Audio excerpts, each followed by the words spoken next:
But we begin this morning with breaking news out of Turkey and Syria. Overnight, two massive earthquakes struck southeastern Turkey. Their magnitude 7.8 and 7.6.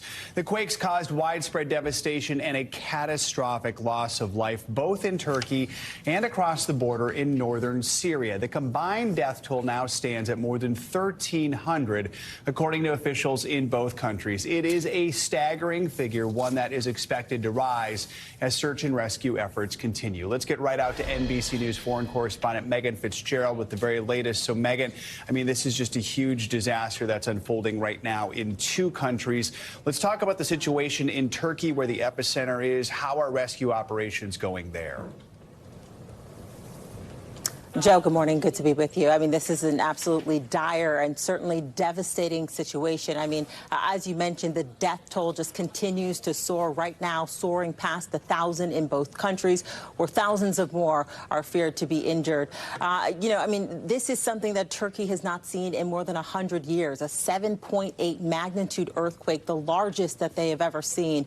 So you can imagine the devastation. The pictures that are coming in are just incredible. I mean, buildings collapse, people trapped underneath the rubble, first responders rushing to the scene, trying to pull people out, the chaotic situation where people are screaming for their family members that they can't locate, all while first responders are telling people to remain silent so that they can listen to the cries for help of people that are trapped beneath the rubble as they work to try and pull them out and rush them to safety. We know also that we've seen toddlers and children being pulled from the rubble, passed from first responder to first responder. First responders are doing everything they can to try and save people, but the entire world is watching what is no doubt a humanitarian crisis unfold. Yeah, and we have to keep in mind, I mean, this quake hit in an area that is home to millions of Syrian refugees. How are we hearing as far as Syria coping with this tragedy? How are they coping with it? Yeah, Joe, it's absolutely devastating. I mean, as you mentioned, this is an earthquake that hit, and then, of course, another one that hit in the middle of the night when people were sleeping. We know that Syrian officials have activated the military from all across the country to rush to the northern part of the country to try and help. A similar scene to what we're seeing in Turkey, where buildings have collapsed, homes in rubble.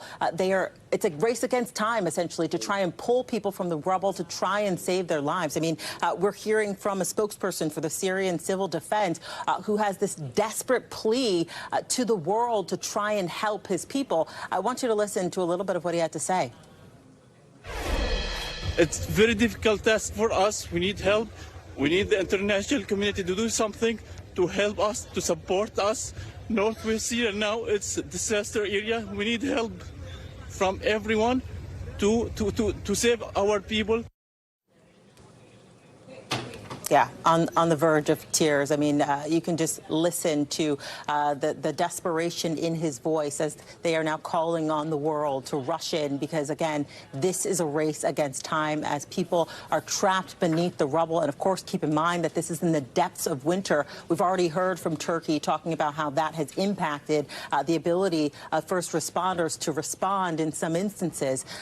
So, again, Joe, just a dire situation unfolding. Yeah, Megan, I mean, we hear those pleas for help from the international community. We know reaction is pouring in from the international community so far. No doubt more help will be coming. That includes, reaction from the White House. What are we hearing there?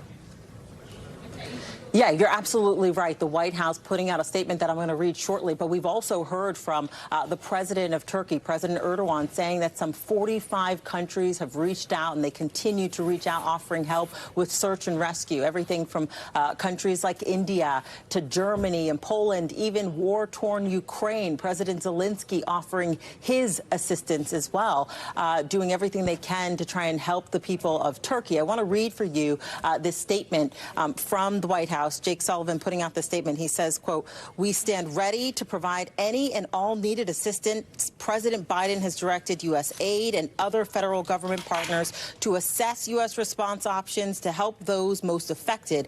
We will continue to closely monitor the situation in coordination with the government of Turkey." Now, it certainly stands out the fact that Syria was not mentioned here. It's unclear as to what help, if any, the U.S. will provide to Turkey and and its allies. So, of course, that is something that we'll be watching. But again, the world is watching a humanitarian crisis unfold, Joe. All right, Megan Fitzgerald on this breaking news, the tragedy in Turkey and Syria. Megan, thank you.